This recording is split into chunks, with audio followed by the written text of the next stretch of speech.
So one of the correlations between fear is imagination. So when one is highly imaginative, one tends to have more fear than someone with little or no imagination. And part of that is the brain's bias to the negative, meaning as a default, the brain will amplify threat over possible reward. And we see that when an entirely beautiful landscape is tuned out because of a small wriggling shape. The brain immediately assumes this is a life and death situation, identifies or looks to see if it's a snake. If it is a snake, a tiny little bit of wriggling matter in an entire landscape of safety and beauty gets the priority.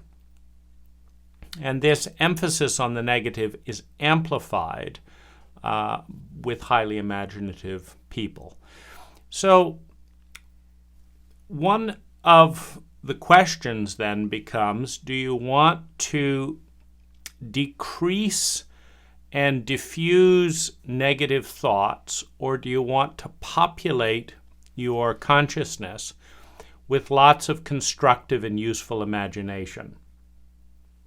Now, I have an active mind, a great imagination, and my thought is that this is a neutral trait. So rather than trying to clear my mind or not think about something negative, what I find most constructive and natural is to consciously populate my mind with large amounts of regular constructive information. Now, on Audible, listening to books on tape or on YouTube, watching videos on specific topics that interest me, I can direct conscious learning in areas that are exciting and expansive and that leave me ruminating and wondering, what could that mean? Like I just watched a Jack Dorsey and Andrew Yang interview on Yang Speaks on YouTube just before this, and it's really fun to learn about Jack Dorsey's gift of $1 billion and how he's dispersing it and what's the thought process and how he's using Google Documents, etc., etc. So this is a flooding of the brain with positive data, with constructive data that can be used in one way or another to create well-being. Now, the other source, so these could be documentaries, it could be going to events, attending lectures, reading books, etc., etc. Now, the other thing is meditation.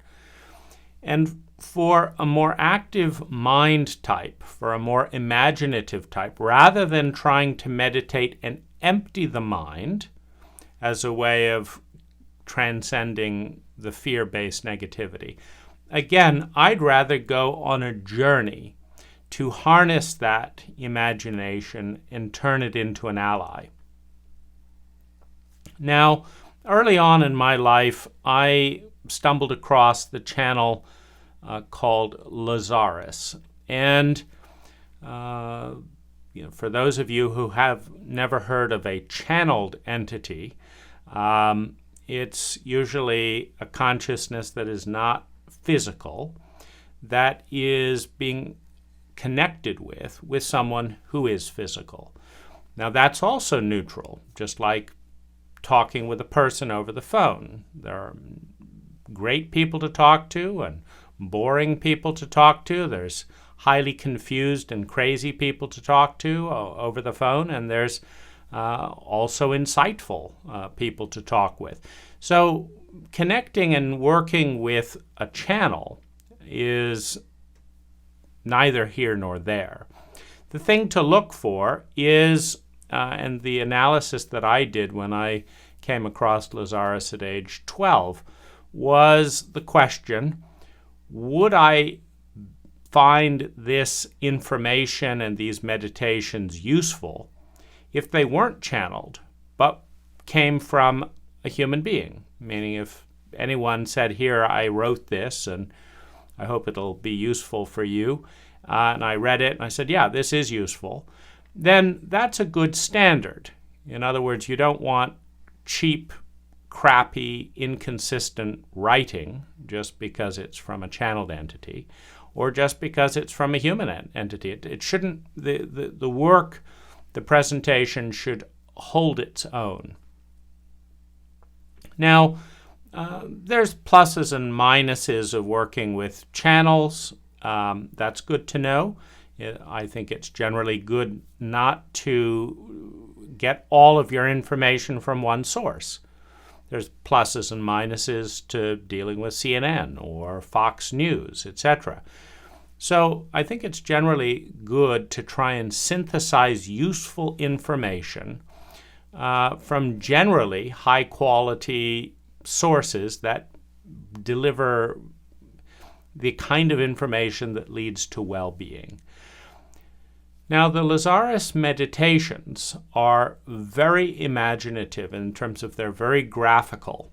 They're poetic, they're graphical. The music helps to bring immersion in and bring emotion. And emotion and visualization, opening up the senses with feeling, is one of the most important things to making something real. And it only affects you if it feels real to you. Reality is in many ways very subjective. So if it doesn't feel real to you, and the placebo effect is very similar. If you believe in something, a sugar tablet, a pretend operation, can heal you completely. There was one example of a guy that took a placebo, massive cancer shrunk down, and then they learned it was a placebo. It came right back, and then the doctor was so worried about their health, they told another lie that they were going to get better with a super drug. The cancer disappeared, and then they read an article, in a magazine that said the super drug was fake, and the cancer came back and killed him. And so this supposedly kind of incurable cancer, literally in the throat, just vanishing and disappearing, and then coming back the size of a grapefruit, coming and going based on this placebo effect. It's incredibly potent. In many ways, the placebo effect is more significant than the drugs, meaning straight placebo effect can yield more positive results in many cases than double-blind experiments for actual drugs. So it's an important thing to work with. And part of creating that effect is visualizing, feeling, making it real. And I think Lazarus does a terrific job with the relaxation techniques, with the musics, with the concepts presented, with the words chosen, with the activation of inner senses. There's a lot of incredible value. And there's also some tapes or audio recordings that deal with whether it's conquering fear or transcending fear or understanding fear, things of that nature. So I've definitely found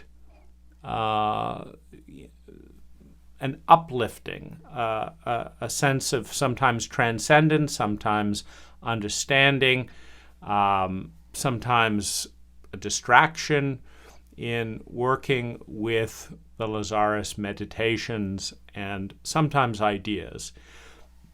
Now, on the flip side, Lazarus has put out hundreds of different programs, and most of them have 7 steps. And as a young child being traumatized, I decided that the reason I wasn't lovable was that I wasn't perfect enough.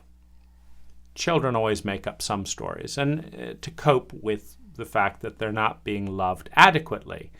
And adequate is a relative term, but certainly not as much as, a child would like. And in that context of, that I would be loved one day when I was perfect, the goal then set out in that program is to try and do it right. Well, this drove me crazy, working with the Lazarus material, because there was no sense of completion. There was always a new program. It was always very elaborate, and so the long drawn-out recordings and all these various suggestions often made me feel anxious because I didn't know how to do them perfectly.